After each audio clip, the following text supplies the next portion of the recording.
Je suis présidente de l'Organisation des femmes africaines de la diaspora. L'éducation, pour moi, a été un acquis. Et pourtant, je suis la fille d'une femme analphabète. Mais seulement, je pense que ma chance à moi a été le fait que ma mère était autonome, que ma mère avait une liberté financière. Parce que si elle n'avait pas ces moyens, est-ce que mon père aurait été aussi flexible, aussi ouvert à nous laisser, nous les filles, aller à l'école comme les garçons? Je doute, voyant ce qui se passait autour de moi.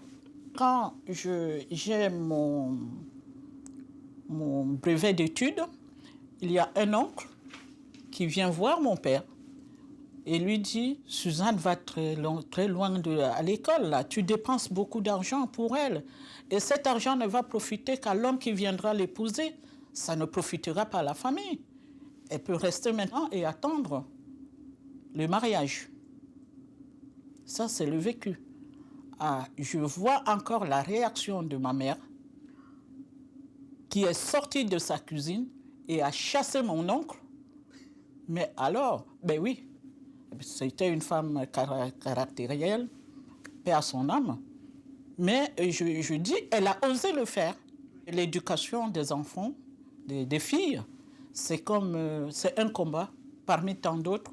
Quand on sait qu'à peine 5% des femmes africaines sont propriétaires de terres, alors qu'elles sont 90% à tenir l'agriculture familiale. C'est ça qui fait aussi la faiblesse de l'entrepreneuriat féminin. Parce que quand vous allez demander un prêt à la banque, la banque vous demande les garanties. Mais si vous n'avez pas de terre, vous n'avez pas d'argent, vous n'avez pas de terre. Même celles qui sont mariées, elles ne pensent même pas demander à son mari de lui donner le titre foncier d'une maison qu'ils ont construite ensemble.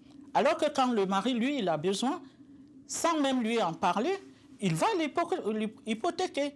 Est-ce que l'espoir que suscite l'Afrique aujourd'hui, dans le monde, est-ce que cela sera possible si les femmes n'ont pas des meilleures conditions de vie, si les jeunes filles ne vont pas à l'école, si elles ne sont pas épanouies, qui va consommer?